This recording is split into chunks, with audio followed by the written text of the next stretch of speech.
Assalamualaikum warahmatullahi wabarakatuh.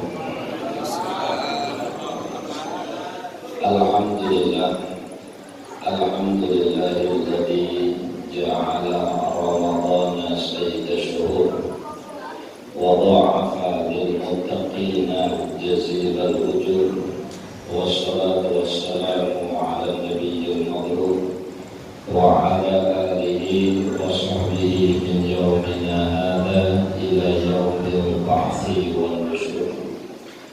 Amma ba'du, hadratil mukarramin wal mukarramat minal mu'minin wal mu'minat wal muslimin wal muslimat wal qa'imin wal qa'imat rahimakumullah. Mudah-mudahan insyaallah kita senantiasa selalu dalam penjagaan Allah Subhanahu wa ta'ala. Bersyukur kepada Allah, bersalawat kepada Rasulullah dengan doa dan harapan mudah-mudahan insyaallah kita menjadi hamba yang senantiasa pandai syukur, pandai salawat, dan akhirnya insyaallah hidup kita selalu mendapatkan tambahan berkah nikmat dari Allah Subhanahu wa ta'ala. Amin ya rabbal alamin. Bapak-bapak yang dimuliakan Allah Subhanahu wa ta'ala, alhamdulillah malam hari ini kita masih diberikan sehat walafiat untuk bisa taat kepada Allah, terkhusus di bulan Ramadan yang sekarang sudah masuk malam ke 12 ya? Hah? 13 segitulah 13. Mudah-mudahan insyaallah sampai akhir Ramadan kita sehat walafiat dan akhirnya bisa terus taat kepada Allah. Amin ya rabbal alamin. Bapak Ibu yang dimuliakan Allah, kalau kita cerita Ramadan seperti yang kita banyak baca di Nazul Qasidiyah, itu ada ungkapan syahrul Ramadan, syahrul siyam, syahrul Ramadan, syahrul ibadah. Di antara ungkapan itu disebut syahrul ibadah. Artinya di bulan Ramadan ini kita ditempat untuk banyak ibadah. Makanya tujuan itu biar kita jadi orang yang takwa. Kalau kita boleh ambil nyontek dari ungkapan Syekh Yusuf Qaradawi di dalam buku Fiqhus Yamni, Ramadan itu beliau nyebutnya kamadrasatin mutamayyizatin. Jadi Ramadan itu digambarin kata beliau kayak madrasah, sekolahan mutamayyizah favorit, keren.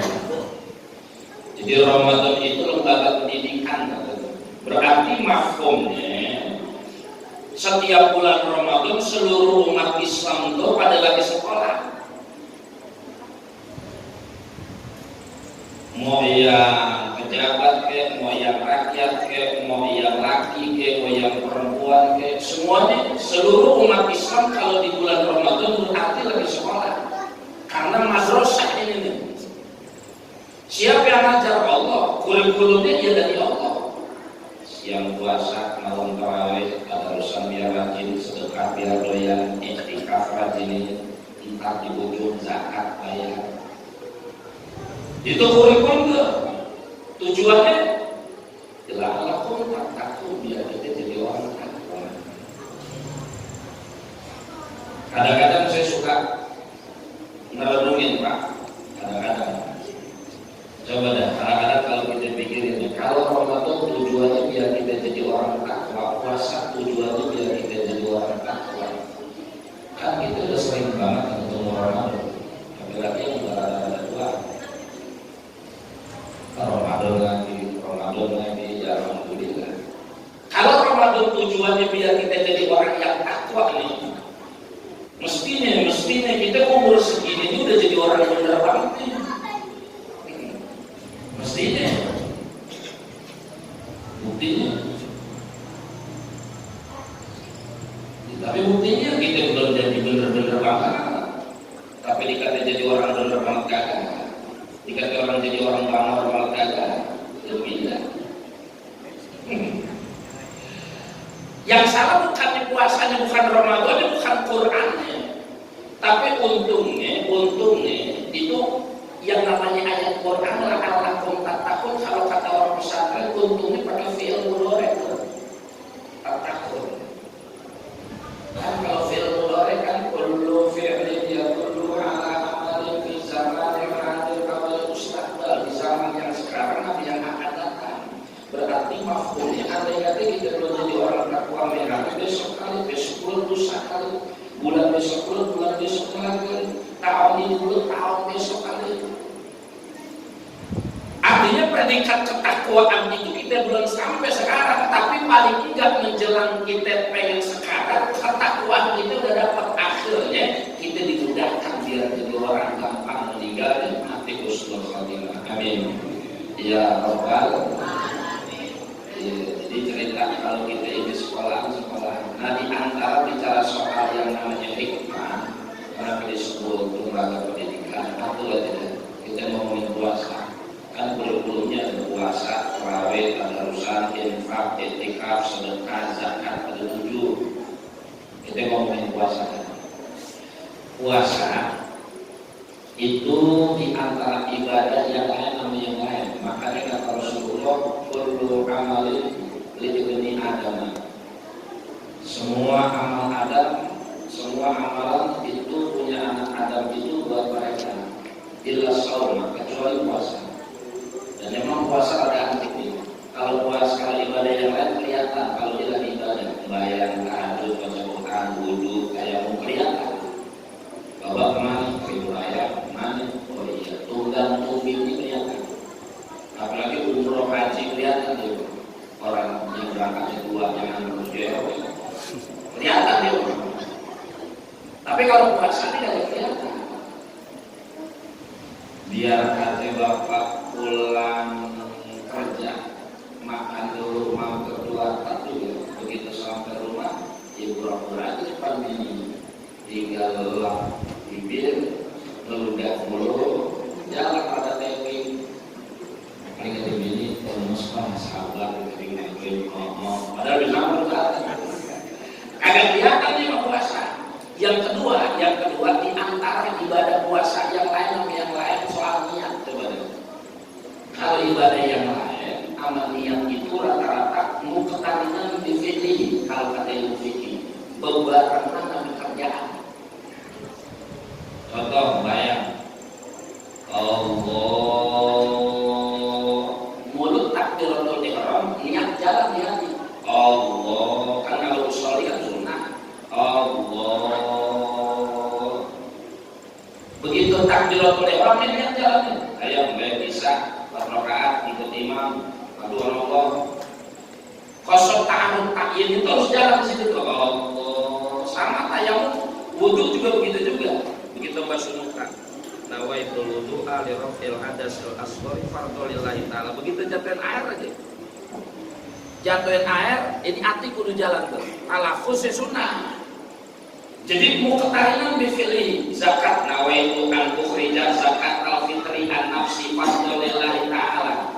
Qurban nawaitu udhiyatan li fulan bin fulan taqarruban wa ta'budan. Sunnatan lillahi ta'ala. Semuanya rata-rata kalau udah ibadah itu rata-rata niat itu muqtarinan bi fi'li. Tapi begitu puasa dia enggak. Wa yalzamu liman shoma ramadhana fa alaihi bi tabyidin niyati.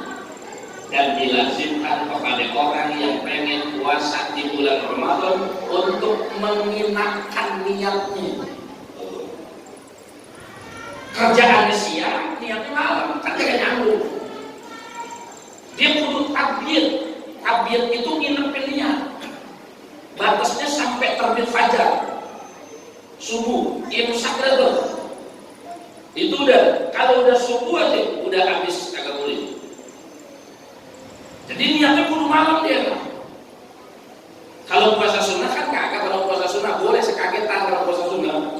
Tapi subuh deh kita tidur, habis subuh kita tidur lagi. Mau gadang, main gape, lama. Habis subuh kita tidur lagi. Begitu lama jam 9. Begitu pengen sarapan ke dapur, buka pendaringan, zone, kagak ada apa-apa. Akhirnya sambil ngegerutuan, udah dah, gue puasanya. Dia puasa, sunnah akhirnya, kenapa emang? Dia pengen minum, dia pengen nyarap, kagak ada. Artinya sah, puasanya boleh gitu. Tapi kalau Ramadan kagak boleh sekagetan, dia tapi dulu niatnya kudu malam. Nah, ini apa hikmahnya? Ada 3 kata ulama. Kenapa begitu? Karena yang namanya syariat kan semuanya ada hikmah, ada makna filosofinya. Apa itu? Yang pertama, kenapa kok niat di belakangan amal?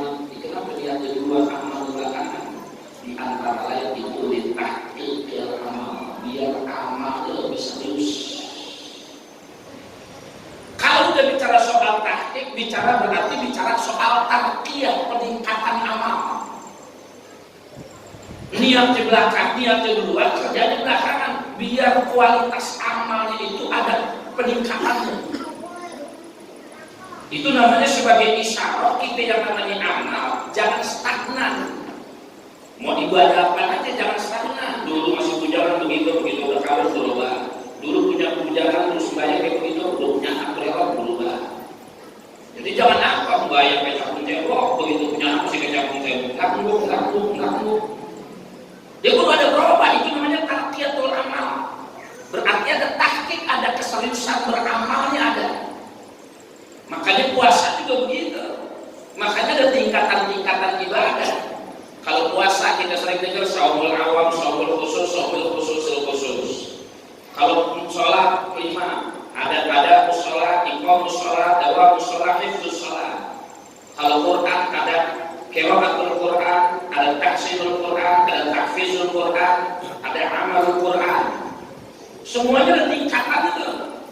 Jadi semakin lama, semakin tua, semakin berkualitas. Amalnya kudu amal kita nih, semakin tua kudu punya setrum. Jadi jangan apa begitu-begitu aja, jangan sampai udah tua begitu-begitu, banyak kudu berkualitas. Baca Qurannya, etikafnya, zikirnya, membayar sunnahnya, puasanya, itu namanya tahqiqul amal. Yang kedua, ada kenapa puasa niat di belakangan, niat kedua itu hikmahnya di antara lain adalah yang disebut dengan tasjilul amal, biar memudahin. Orang kalau udah niat duluan nanti Allah gampang itu, asal niatin aja biar mantap. Makanya dianjurkan kita suruh perkuat niat, takkidun niat, biar nanti begitu pengen ngamal itu dimudahin oleh Allah. Tahajud, duha, khatam Quran, niatin aja sebanyak-banyaknya. Nanti biar Allah yang gampang nanti. Jangan kata perkara yang kita mungkin, yang kelihatan nggak mungkin lagi. Seperti yang namanya kita haji, umroh, ziarah ke makam Rasul. Tak kalau melihat kantong kan itu kagak mungkin. Lu udah haji, lu boro-boro, maaf, TV belum lunas. Jangan kata boro-boro, niat mah kudu niat. Niatin aja, takkidun niat. Niatnya kita mantapin. Niatul khalisah, nanti Allah yang kasih jalan. Kita kudu yakin tuh. Tasihul amal, namanya Allah yang mudahin. Kayak orang bayar nanti, pengen bayar tahajud, namanya dia habis ngaji, habis maghrib, ngaji sama guru, begitu pulang ke rumah bisa ngomong bininya, mantap bangunnya, oh tahajudnya, ngaji soal tahajud kayaknya anjing bener, kemudian ada jam 3, 2, ya. Itu namanya diniatin tuh. Kadang kalau diniatin, nggak perlu pakai dibangun diri tuh. Kenapa? Karena kuatnya yang takkidun niatnya kuat. Nah itu namanya di antara orang kalau udah sering niat nanti Allah yang gampang jauh. Nah, ini butuh keyakinan nih. Kadang-kadang banyak yang kagak yakin. Ini kita perlu yakin sebagai orang beriman. Makanya dianjurin ulama tasawuf kita suruh perbanyak niat. Kan ada satu riwayat Rasulullah lagi mau mulai ngaji, belum mulai terus kata Rasulullah kita mulainya nunggu ahli surga yang datang, belum datang. Gak lama kutuk-kutuk, kalau ada orang duduk, baru kata Rasulullah salam, oh berarti dia di surga. Begitu diumumin kerjaan itu habis sahabat yang lain apa? Ketika dia di surga, di antaranya kerjaan dia yang lain yang lain diberikan, dikutip seminggu sama aja, bayar begitu, sedekah begitu. Maksudnya begitu, ngajinya begitu sama aja. Ada yang lain yang ayatnya tanya. Dia setiap mau tidur selalu minta ampun kepada Allah dan minta diampuni orang-orang yang memiliki dosa dia dan dia minta ampun. Yang kedua bukan cuma cuma itu. Dia setiap mau tidur, ya Allah besok kalau umur saya masih panjang, ya Allah saya pengen niat besok mau Tuhan, besok pengen baca Quran, besok pengen itikaf, besok pengen begini, besok begitu, sampai pengen tidur lagi. Itu setiap malam dia begitu niat kebaikan, walaupun besok belum tentu dikerjain. Kan ada hadisnya dalam Riyadhus Shalihin, siapa orang yang niat dalam satu kebaikan, kemudian dia belum bisa melakukan kebaikan, fawajada hasanatan, maka mendapatkan satu pahala. Bapak niat tahajud, tahu malam-malam kagak bangun dari subuh, bapak tetap dapat pahala satu tahajud. Kenapa? Udah niatnya niatul khalisah, tulus niatnya, baik-baik. Anak muda kita terakhir begini ngomongnya apa? Ada kalau begitu niat aja udah. Itu namanya talahul niat, itu namanya main-mainin niat, haram, maksudnya keremehan syariat, nggak boleh. Jadi kalau kita bisa kerjain itu sabaina, itu 70 kali lipat ganjarannya. Jadi niat, nanti Allah yang kasih jalan apa aja. Nah itu di antara manfaatnya, itu kemuliaan niat ambil begitu. Yang terakhir yang gak kalah pentingnya, kenapa niatnya dua amal di belakangnya? Di antara hikmah manfaatnya itu kita memasukkan diri kita kepada orang yang masuk kepada kemuliaan. Artinya kita dikasih kemuliaan. Orang yang udah niat dalam kebaikan itu namanya sudah memasukkan diri kepada absen orang-orang mulia. Kayak nanti dia memasakkan di antara prosesnya kita dibagi rangka amal. Ada min ashabil yamin sebelah kanan, itu namanya kelompok atqiya. Nanti min ashabil simal kelompok sebelah kiri namanya kelompok asqiya, kelompok siap apa? Ada yang dari belakang di warok, ini kelompok dari belakang nih orang-orang kafir. Nah, kita kepengen masuk di kelompok yang atqiya nih, kelompok orang-orang mulia. Artinya di saat kita udah niat kebaikan biar banyak, itu namanya kita sudah memasukkan diri kita di absen orang-orang mulia.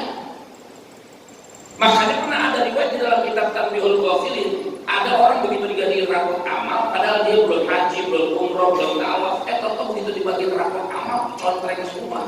Enggak, itu semua. Rasanya belum pernah haji, belum umroh, sampai dengan mereka salah rapor. Kayaknya baru punya Tuhan yang itu keren ini, kata mereka. Nah memang, gue rasa belum haji, terus itu contreng. Gimana? Gue salah kali ini, ngadu ke Tuhan mereka. Begitu ngadu ke Tuhan, kalau doanya Allah bilang dia masih pulang belum pernah haji, belum pernah umroh, cuma niatnya udah berkali-kali. Jadi gue bontang juga di haji, gue bontang juga di umroh.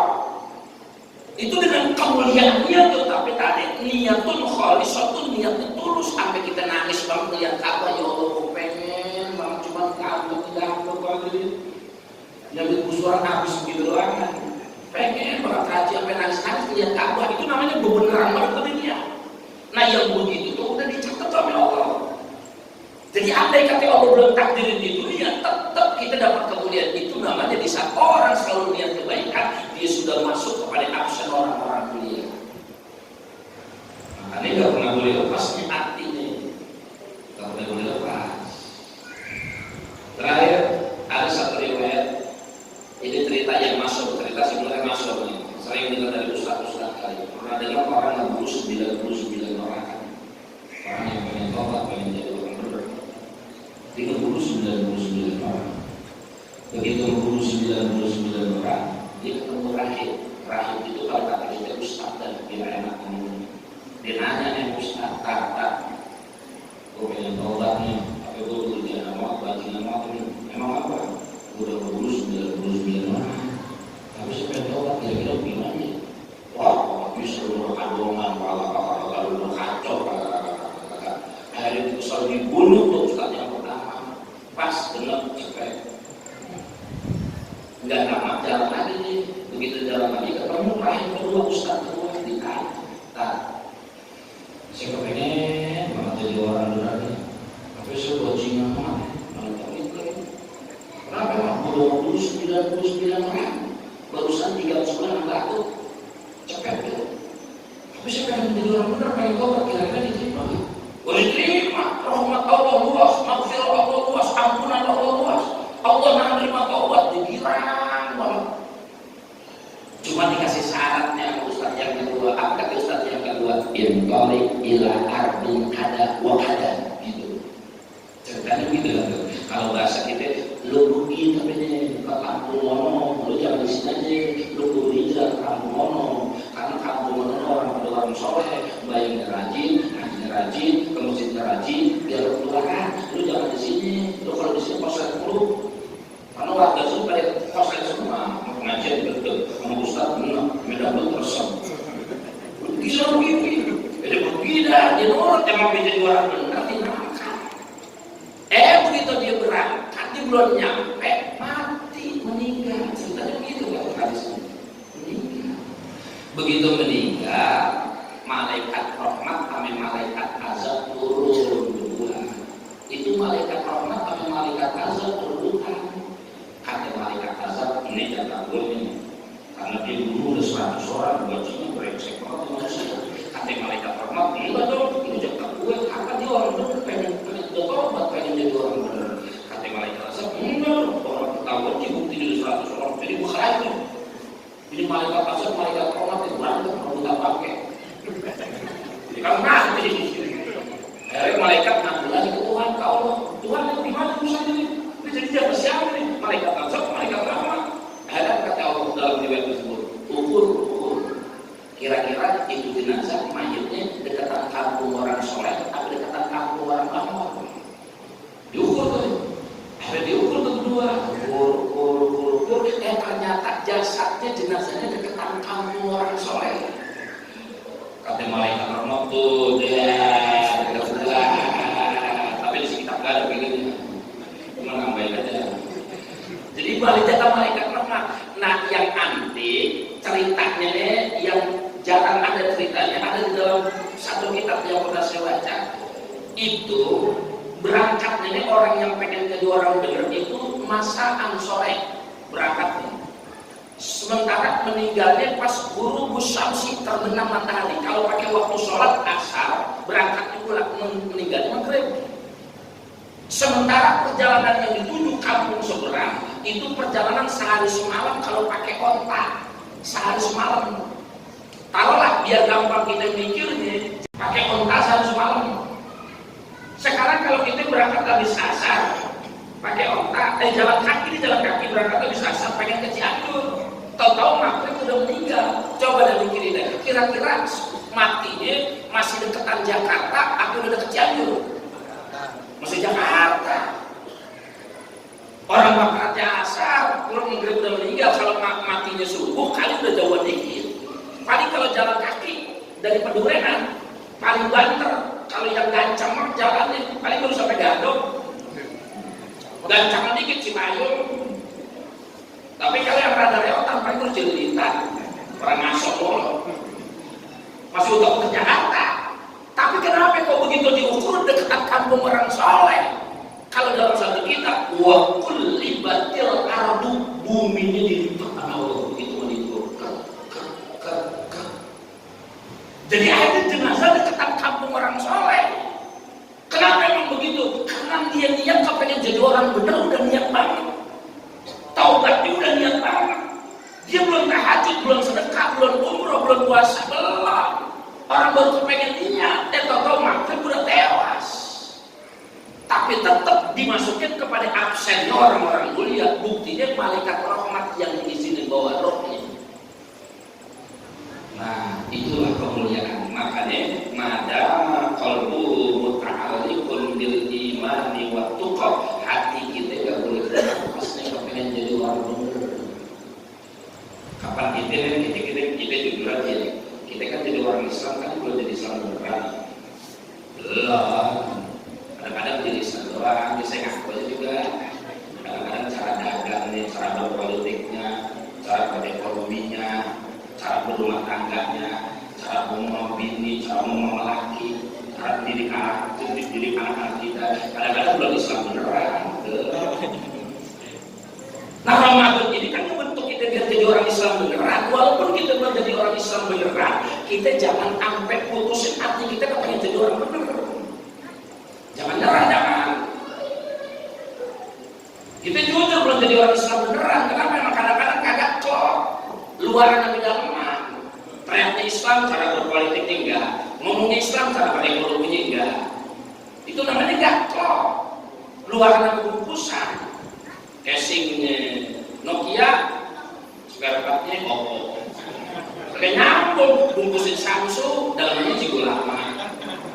Kagak akor, kudunya kalau dalamnya bungkusannya Samsung, dalamnya Samsung pas. Nah itu yang kita laki-laki lagi dandan ini. Nah ini arti jangan sampai copot ya. Kita tetap pengen jadi orang benar. Makanya untungnya firman Allah tadi melakal takut pakai fi'il mudhari.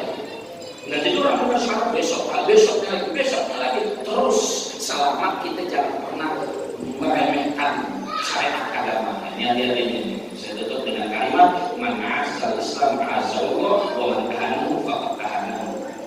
Baik-baik, kalau kata sekali Allah sekalipun kita boleh jadi pelaku syariat yang benar, tapi jangan meremehkan syariat. Baik-baik, orang berdosa itu ada namanya mudhimun, ada namanya mujrimun. Kalau mudhimun orang berdosa karena lalai, karena malas. Bang, bayang bang, ya. Tamannya sembahyang ini kagak. Kalau Depok ada bahasa gini dia orang diajak sembahyang. Bang, sembahyang enggak, dia boleh nggak doain. Itu kata lepot. Itu tuh ada tuh, ngaji dosa karena malas tidak.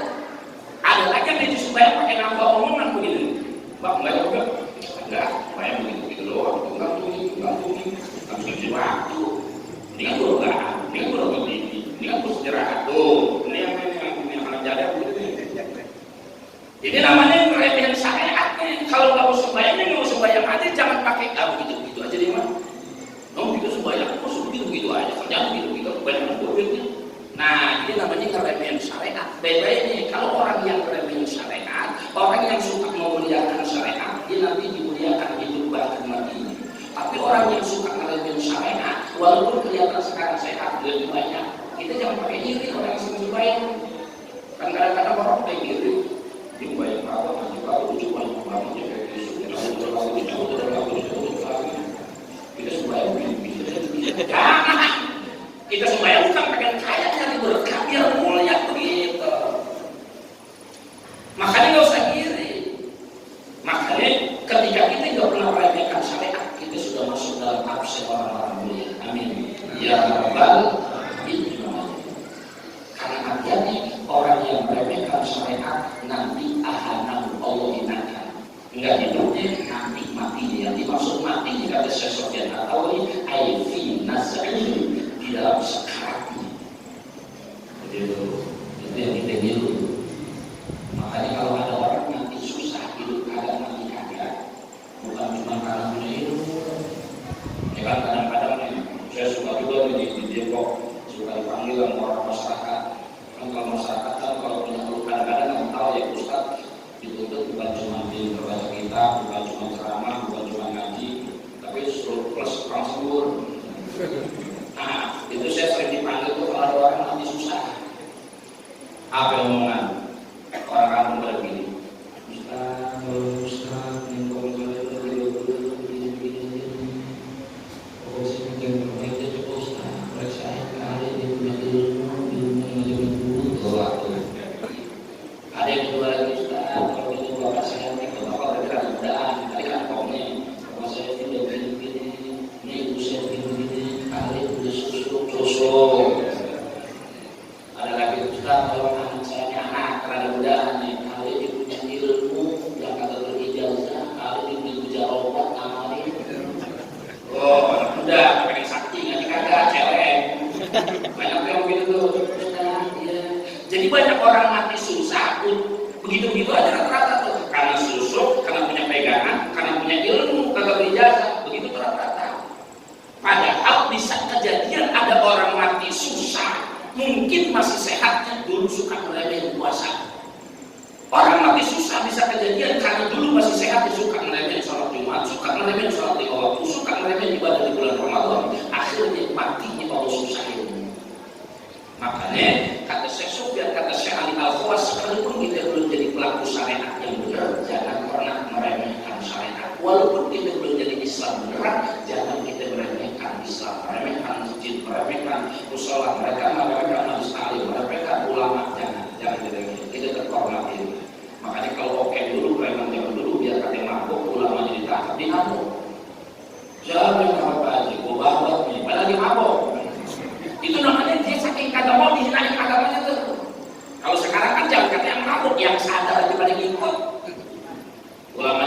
dia diem aja. Agamanya dihina dia diem aja. Kemarin tuh Nabi kita dihinain, kita kudu marah tuh dengan cara apa aja, dengan pasang status, dengan pasang apa gitu. Yang kemarin ada pendekar ngaku jadi Nabi 26, rame tuh, itu berani-berani dia ngomong begitu. Itu namanya udah menghinakan kita punya agama. Atau orang di luar Islam berani begitu, karena orang Islam ini belakangan udah mulai kurang iyem kalau kata orang Betawi agamanya. Kurang iyem, kan masjidnya, musolanya, pengajiannya, ulamanya, kiainya. Akhirnya yang benar dibalik yang pendidikan apa yang brengsek udah bebas. Apa ditantang siapa bisa dapat buat? Saya bisa dapat buat. Duit, mau kasih duit. Nah, biar itu manusia. Apa wayang begini kan ditangkap. Coba ada bapak sekarang ngomong posting di Facebook. Orang Kristen Tuhan lo kok di tiang jemuran begini. Ngomong itu coba berani. Kalau itu besok. Tapi sekarang dia apa wayang begini kan ditangkap. Nah, itu salah satu bagian koreksi yang kita ke dalam karena orang Islam itu orang yang agamanya akhirnya orang di luar Islam pada berani menghinakan kita punya agama. Nah, jadi ini yang perlu kita garis bawahi. Kalau dalam bahasa Rasulullah, "Idza azama umat di dunia dinar wa dirham nusi'at haibatul Islam." Apabila umat itu sudah memperbesar-besarkan dunia, dinar tujuan hidupnya, mindset pikirannya bukan cuma duit, maka nusi'at haibatul Islam, maka diangkat amanat Islam. Walaupun Islam mayoritas di Indonesia, survei membuktikan.